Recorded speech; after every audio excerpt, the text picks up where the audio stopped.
Hello, this video reviews ideas on how we develop our perceptions about God. And a good place to start is by looking at a few human development theories. There are several popular theories out there that have been around for decades. None of these are better than another. They're just different perspectives on how we look at how humans develop. Starting at the top of the list below, the evolutionary theory, which emphasizes our ability to adapt through natural selection to increase our ability to thrive. The psychosexual theory centers around how we develop our mental life and personality. Topics included here relate to the development of emotions, motivation, and impulse control. Cognitive development theories emphasize the development of reasoning and logical thought starting from infancy and the role of teaching and learning process.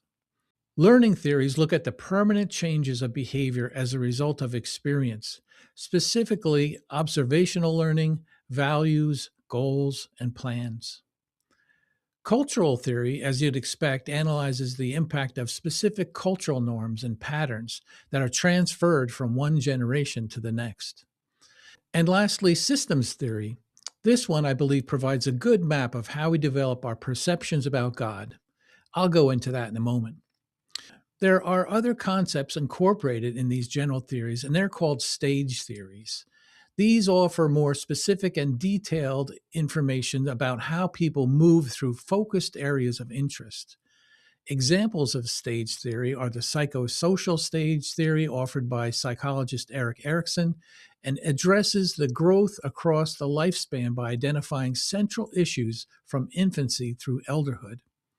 For example, a key issue Erickson describes during infancy, the first 24 months, is trust versus mistrust. Or in early adulthood, ages 24 through 34, a key issue is intimacy versus isolation. Another example is moral stage theory, developed by Lawrence Kohlberg. This outlines 6 stages that range from viewing moral behavior from just evaluating actions based on consequences to a person who develops their own principles and moral reasoning. Getting back to systems theory, the reason I like this is that it maps out the groups and environments that we go through as we develop. Obviously, not everyone's lives follow such an organized pattern like the diagram, but for me, it maps out the general areas that many of us experience. It also shows, in at least one way, how and where we start learning about God and spirituality. When looking at the diagram, in the center is you. The circle to the right is home. This is where it all starts. Obviously, life after birth is tied to our mother or immediate caregiver. Many explain that this is a symbiotic relationship, meaning that at first, we don't sense that there's a difference between us and our mother or primary caregiver. Soon, we become aware of other caregivers in other places outside of our home. This is where many of us are exposed to our first ideas and images of God, many times through stories read to us or saying prayers at bedtime. Certainly, attending religious classes and services will provide stories and ideas about who God is, how to relate to Him or her, appease any demands, and learn about any moral codes that outline their faith's version of right and wrong. Our understanding of the world expands as we experience other people and places, visiting our grandparents, daycare, neighbors, the doctor, places of work, and so on. My point here is that just after we enter the world, we start collecting ideas about God from our home, religion, those around us, and our experiences in life. Obviously, people growing up in different cultures and religious traditions will have different perspectives about who God is and their relationship with Him or her. It's good to keep in mind that the sky in another person's world may not be the same color as yours. As we mature, we have the option to continue with the beliefs we grew up with or modify and adopt new ones.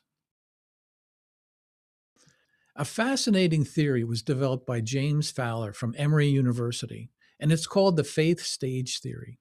What Fowler did was combine several stage theories like the psychosocial and moral approaches into a global unified model.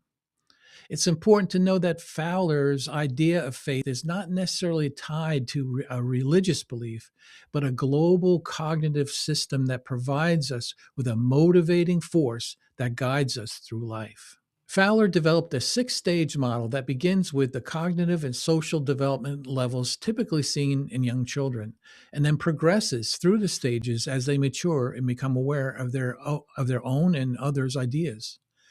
The fifth and sixth stages are interesting because not many people are able to get to these levels. At stage five, conjunctive faith, people realize that they have a perspective of their own and understand there are other ways of looking at things.